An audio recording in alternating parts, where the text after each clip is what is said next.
and thank you for joining us on this Valentine's Day. I'm Jurnee Taylor. It is also Wednesday. Meteorologist Nathan Scott joins us. And Nathan, what a beautiful love day. I really just want to get outside, hug a couple people, kiss a couple babies. It's just so nice outside.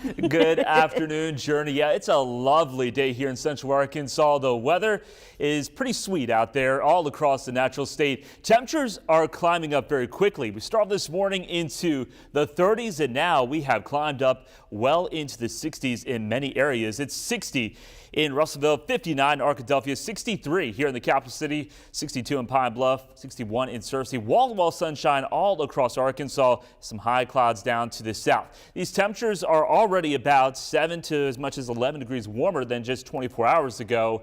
So here's what you can expect for the romantic cities across the natural state. Rose City, how about a high 68, Romance 64, Strawberry 63, Rosebud 64, Friendship 66, and Diamond City, because the sun will be shining bright like a diamond, you'll see a high of 65. The rest of the area, I think some locations could flirt with 70 out there on our Valentine's Day. Things will cool down this evening. You will need a jacket. Temperatures will drop down into the 50s. So if you have any dinner plans, here's what you can expect for that as the numbers go from the 60s into the low to mid 50s by 8 o'clock. Warm weather, it sticks around for your Thursday, but there is some cooler weather in my 70 forecast coming up. All right, Nathan, thank you. We start you off with new updates in a shooting that happened on the campus of Southern Arkansas University Tech. State police say they have identified the person responsible. What we know so far, a 20-year-old victim was injured in that shooting Monday night. That person did survive after being treated at the hospital. While state police have not yet released the name of the suspect, there is a warrant out for their arrest. Officials say neither the suspect or the person shot attended the university. And we do know the fate of a woman charged with the murder of a Pea Ridge officer in 2021. Shauna Cash was found guilty by a jury for killing Officer Kevin Apple after running him over with her car 3 years ago. Instead of pursuing the death penalty, jurors recommended Shauna to life in prison without parole. We have a full list of her additional charges as well as a timeline of events related to the case posted at thv11.com. And the search for answers continued today for a disturbing story we first told you about yesterday. 2 bodies, a woman and a child, were found dead near I-440 in North Little Rock on Tuesday. We're still waiting on details regarding their identity. However, authorities say their bodies are at the Arkansas State Crime Lab. As investigations continue, officials say cases like these they hit pretty hard on the community. I understand children tend to pull at the heartstrings a lot more, but any death and somebody losing a loved one is obviously a hard time for anyone, not just for the family, but for the communities and those investigating the case. Now, there was a second child found nearby and was taken to the hospital for treatment. At this time, it is unclear if the 3 people were related. We're following this closely and we'll bring you any new updates once they become available. Demands are being heard following continued outcry for drivers who often travel along I-30 toward Benton. Commuter frustration was a hot topic at Tuesday's Highway Commission meeting, with the I-30 widening project costing millions due to failure of meeting deadlines. RDOT is now recommending to get rid of the company responsible for construction. If approved, the Johnson brothers would likely be replaced. The construction companies have a bonding company backing them, guaranteeing the work is done, like an insurance company. Drivers and city officials alike are wanting solutions sooner than later. If Johnson Brothers Construction fails to respond to complaints in a matter of days, RDOT will be allowed to put someone new on the job. And Conway residents will soon pay more for water services.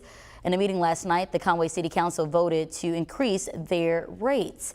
Conway Corp says for the average customer, this means paying somewhere between $3 to $5 a month. Officials say the increase will help with some much needed improvements. We have aging water infrastructure that we need to take care of. We've had inflationary cost increases over the past several years that many people have felt, and this rate increase helps with all of that. For anyone with questions, you're urged to contact Conway Corp. The rate increase will go into effect starting April 1st. Meanwhile, back at the state capitol, Governor Sanders announced $30 million will go to mental health resources across the state. The money will be used for funding toward programs such as a statewide 24-hour crisis hotline. Additionally, a portion of that cash will go to Fort Smith Police Department's Crisis Intervention Unit. The Arkansas Legislative Council is set to finalize the plan this Friday.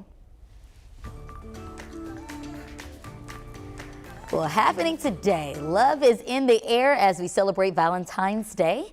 If you're stuck on how to spend the day with that special person, we got you covered. A few events kicking off around Central Arkansas that may catch your attention. If you're feeling artsy, try enjoy a paint date at Painting with a Twist, or you can scrap up those rollerblades for a couple's skate at Arkansas Stadium. And the best gifts are made by hand, so maybe try crafting at the Fletcher Library. And if that doesn't sound like enough, well, we've got an entire list full of fun activities throughout the day. Be sure to thank us later though, okay? For everything you need on enjoying this special day, just take a trip over to thv11.com.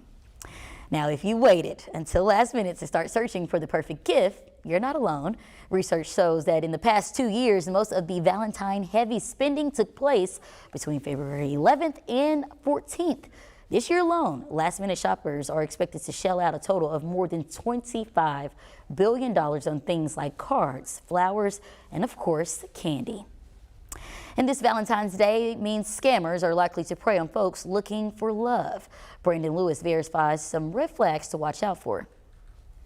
Online dating websites and social media make it easy to connect with a potential mate, but scammers are also lurking, more interested in your money than you.